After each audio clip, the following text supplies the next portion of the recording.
country, you could say, are just very susceptible to people getting in trouble, right?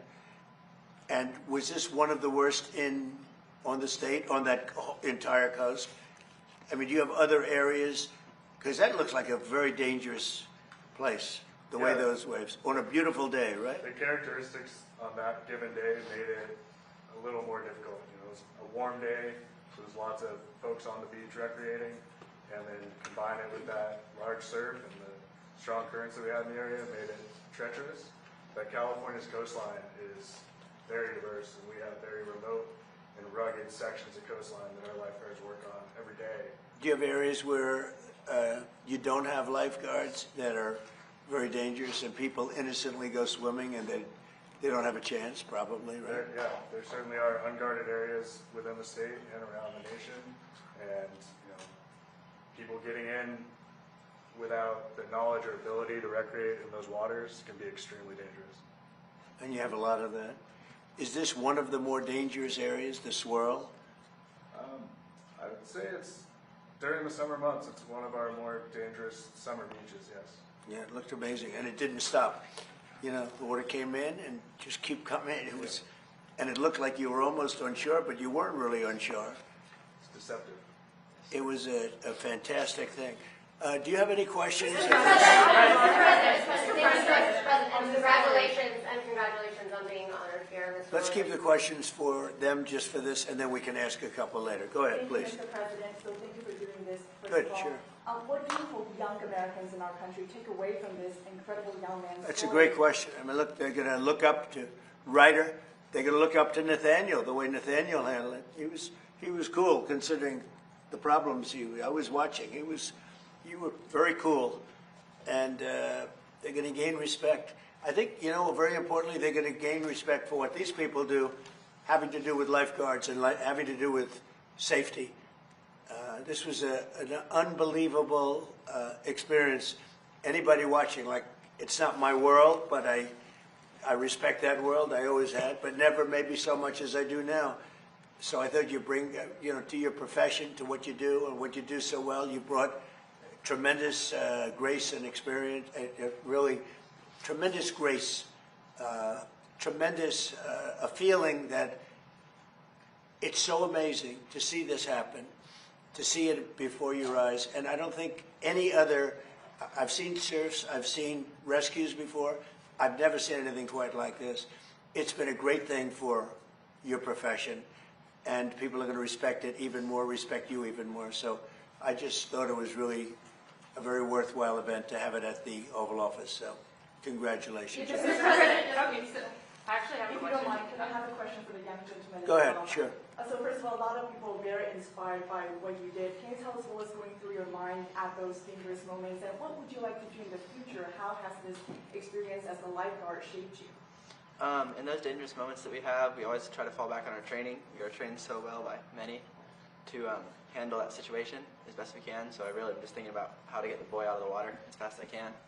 And for shaping my future, I want to be a firefighter in the future, hopefully go through paramedic school. And He's off to a good start.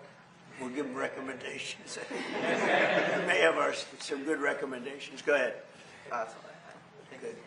Can I, sir? First of all, thank you. You are an inspiration for all of us, I think, and especially you give us hope for your generation. And along those lines, do you have a message for your generation about service and what you're doing? I hope that everybody can take away from this and try to help more people, try to look out for everybody around you, and just try to help everybody out as much as you can. What's the average age of a lifeguard in your area?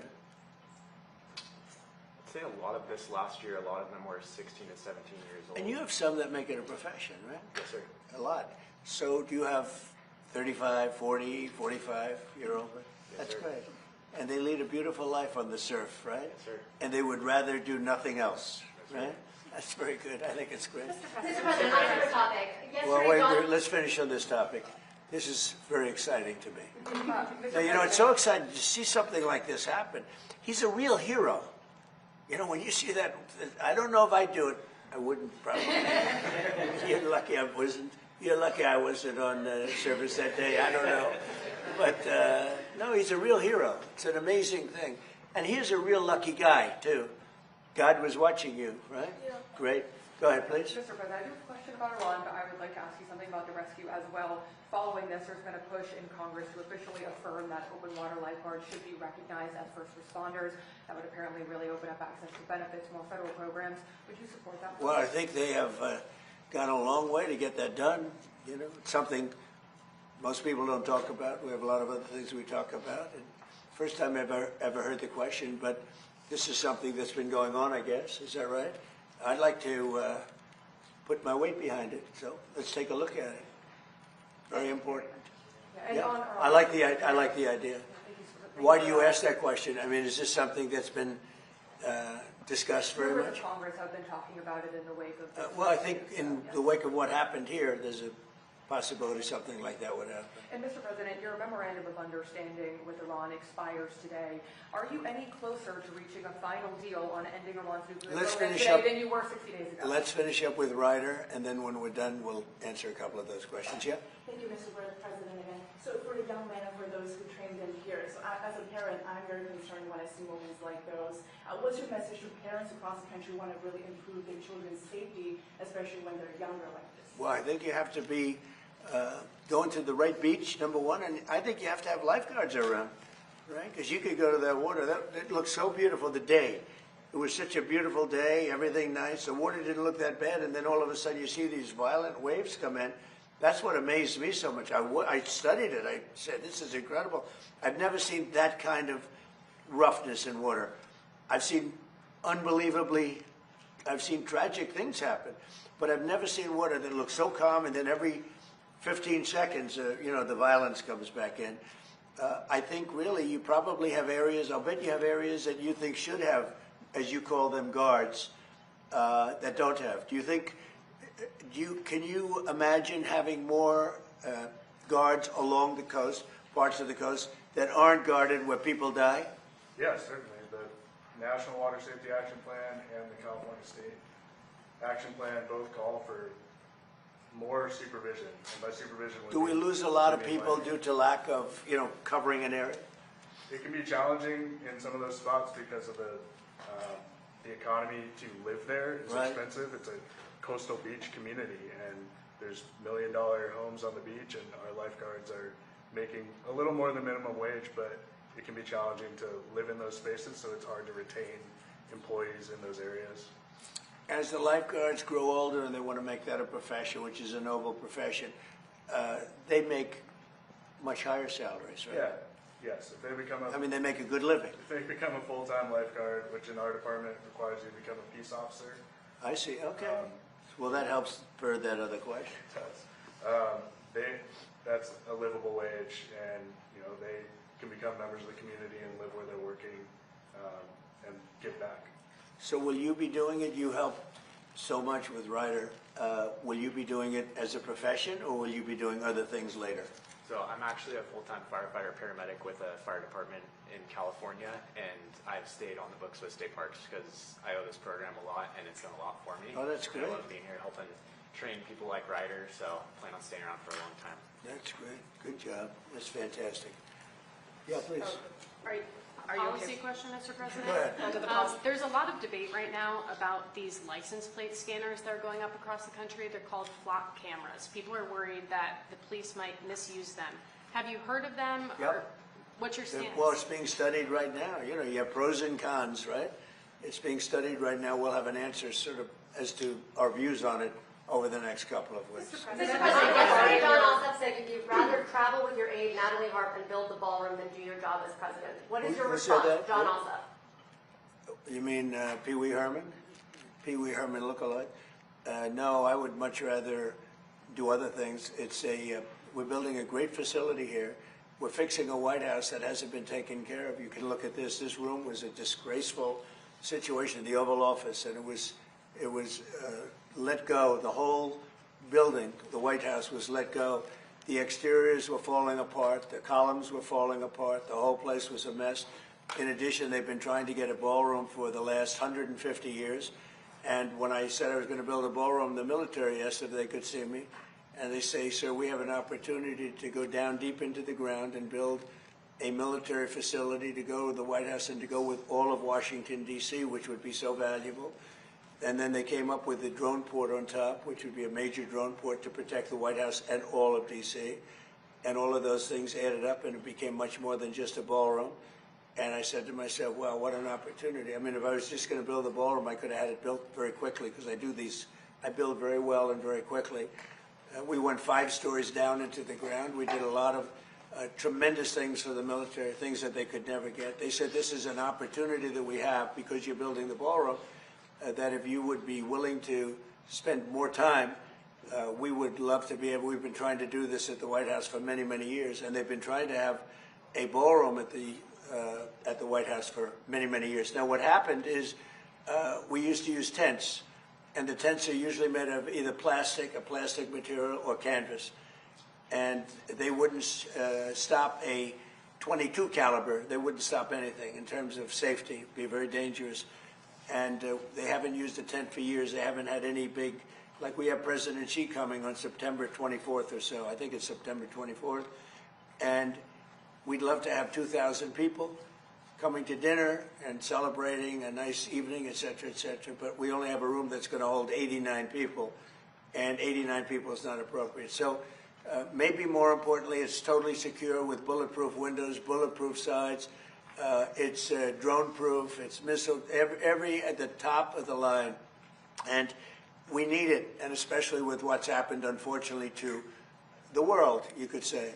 Yeah. So you said on Oman this morning. This morning you said you would bomb the S out of Oman if they got in the way of reopening the Strait of Hormuz.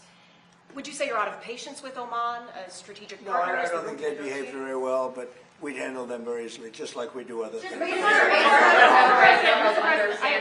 President, I have actually 2 questions.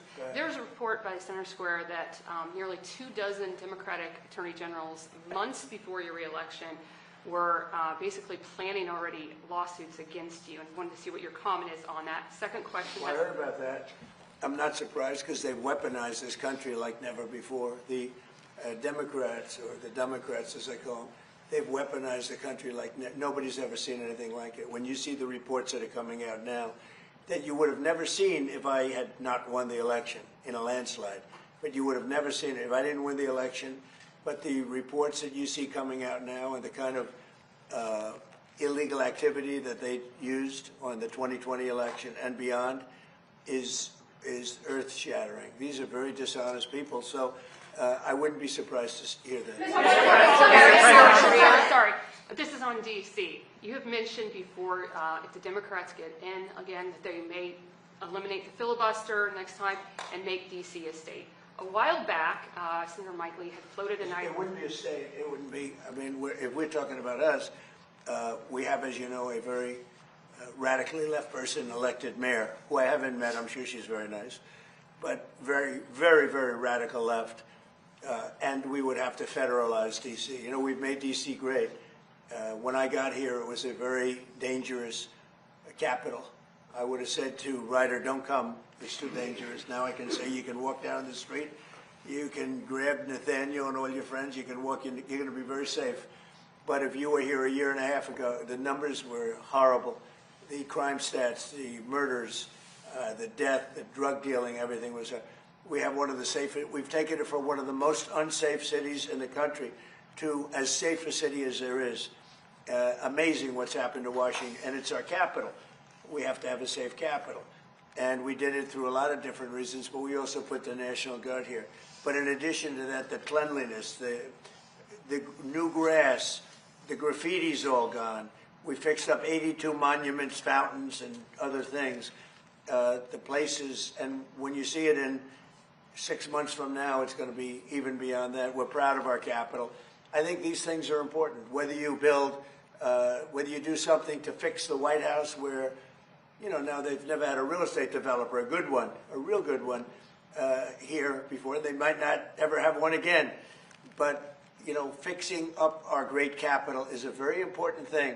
I think it's very important psychologically. It's very important from the standpoint of people being able to come to the country and not get murdered in the Capitol. People would come here. We had one of the worst, one of the most unsafe cities in the country. Now we have one of the safest. Just to finish, we had a real problem with restaurants. Nobody wanted to have restaurants, restaurant entrepreneurs. Now you can't get space. Every restaurant is packed. The place is booming. People aren't going to get mugged and raped and beat to hell and shot and killed in Washington, D.C. One of the safest places. Crime is down 84%, and I did that in a short period of time. It's also down in Memphis, where we went specifically, and it's also down in New Orleans. I was asked by the governor, could I do something, because they were having Mardi Gras. It was very bad, and they had the best Mardi Gras they've ever had, the safest Mardi Gras that they've ever had. And we could do it in New York, we could do it in California, we could do it in Chicago if we were asked to do it. But the crime stats in the whole country, we have down 15, 16, 70%, a record.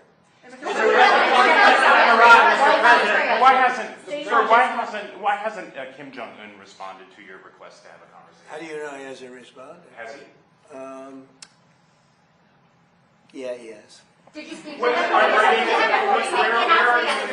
you in conversation? And very positive. Well, just so you understand with South Korea, look, South Korea has been protected by us for many, many years.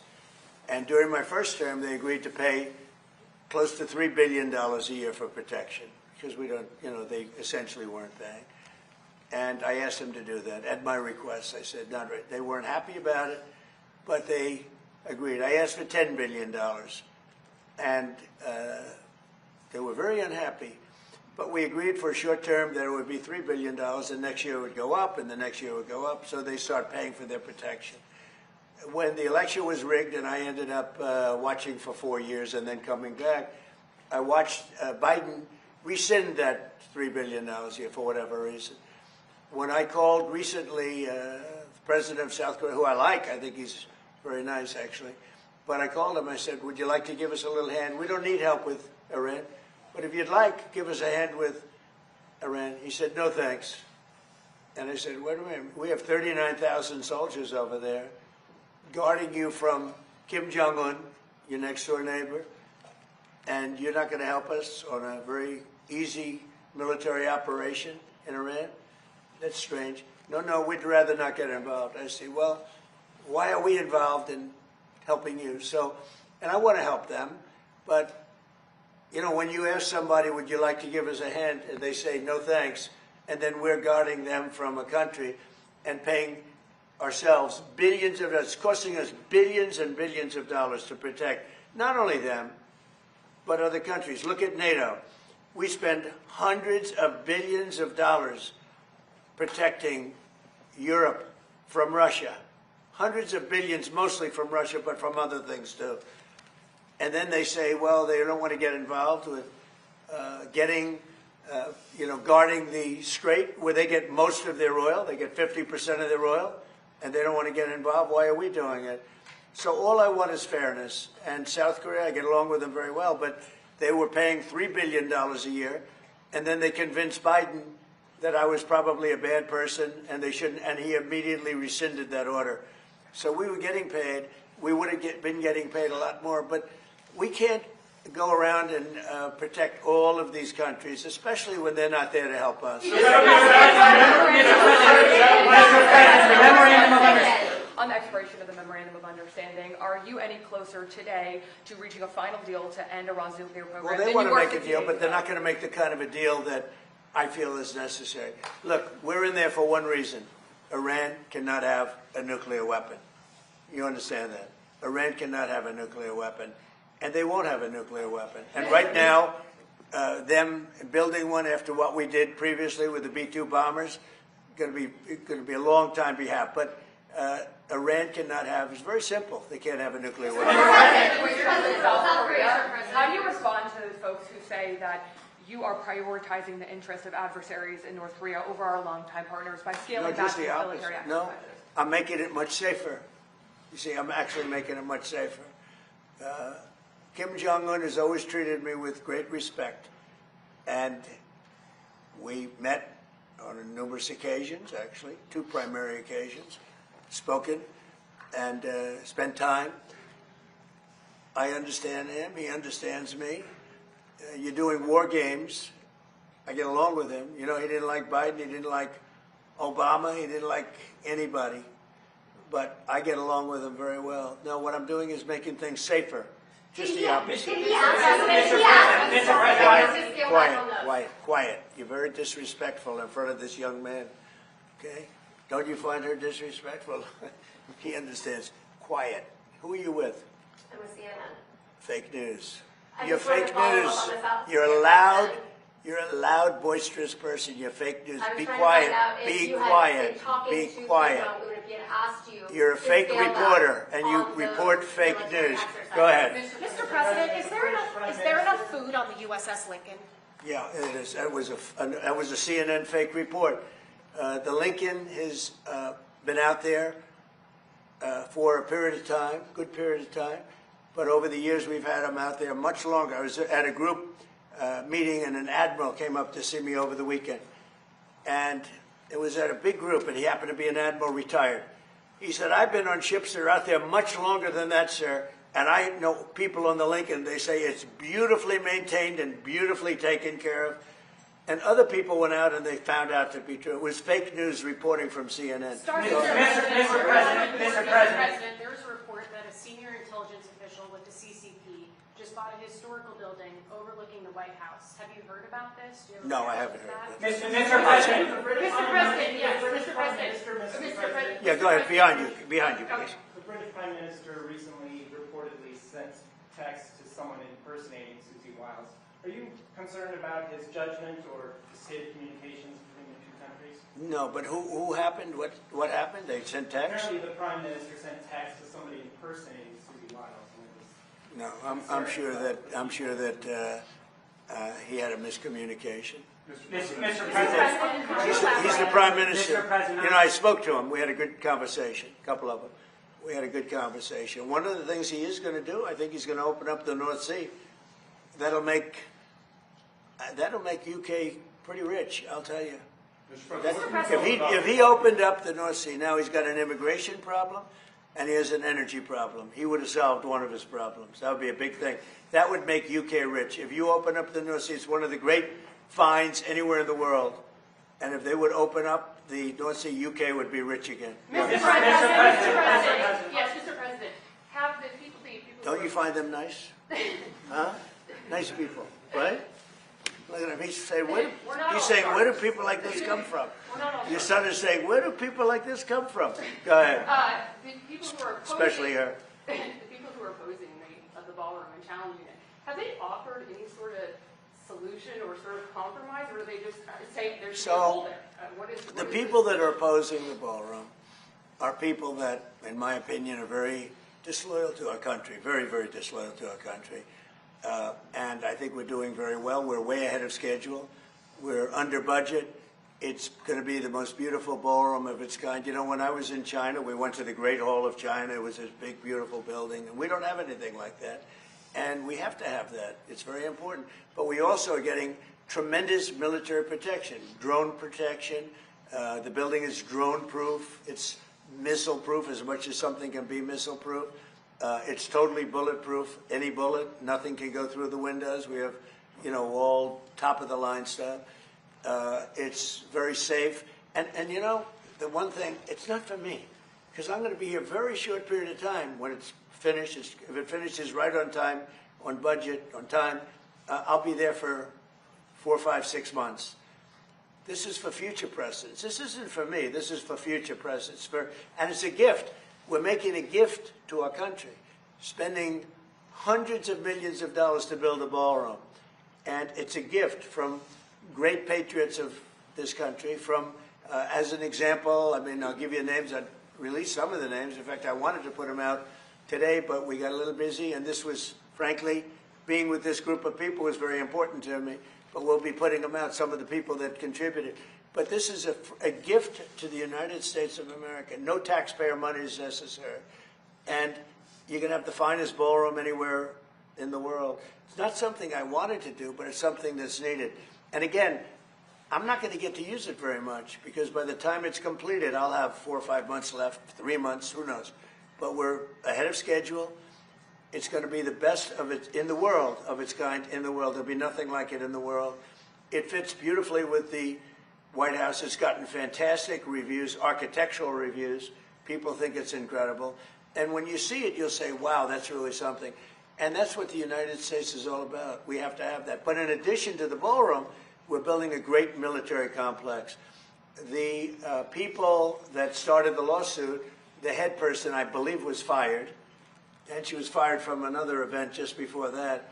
And she's the one that started. It's a National Trust, but the National Trust for Historic Preservation. Now, they say it's a United States. They use the word United States, but it's not related to the United States. In fact, the United States doesn't even contribute to it. It has nothing to do with it. It stopped contributing when they realized there were nothing but troublemakers. Years ago, it stopped contributing. So this isn't like an official United States bureau, a United States agency. They stopped contributing to the National Trust. And it's called the National Trust. It has this great name, National Trust for Historic Preservation. They're a bunch of troublemakers that the United States, many years ago, long before me, stopped contributing to. The woman that started it was fired. She's no longer there. So this is the remnants of it. And the bottom line is they're trying to stop something, and they won't be successful, but they're trying to stop something that's almost completed. When they brought a suit, why didn't they bring the suit a year before? Why did they bring the suit in the middle of construction when $400 million almost is spent on its construction? Why wouldn't they have started the suit a year early? Everybody knew it was going to be. It was no secret. Everybody knew that it was taking place. So they should have done that. But the National Trust is very disloyal to the country because they reveal things. You know, I said the problem with the suit, I told them this, is that we have many military things in this ballroom. And ideally, they shouldn't be revealed. But now they are revealed, so the world knows about it. That's okay. They shouldn't have done it. They're very disloyal. But I think we're doing really well. We're way ahead of schedule. And many presidents are going to use it for many years to come. The country will have one of the greatest gifts it's ever received. One more.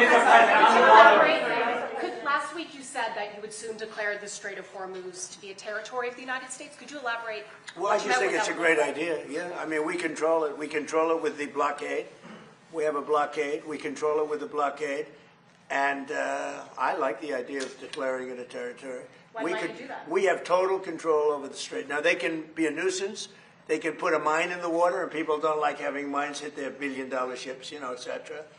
But the blockade has been very effective. And, you know, we're taking out, now maybe that will stop, or maybe it'll open up even further, but we're taking out millions of barrels of oil a week. If you look at the kind of numbers that we're doing, the strait is open, and the oil prices are coming down, and they will continue to come down unless we decide to do something far more drastic than we're doing. Iran is in big trouble. They have 300% inflation. The country's a mess, and the military is totally defeated. Thank you very much, everybody. Are you seeking an extension to the MOU? Thank you. Mr. President, are you seeking an extension on the MOU? Thank you.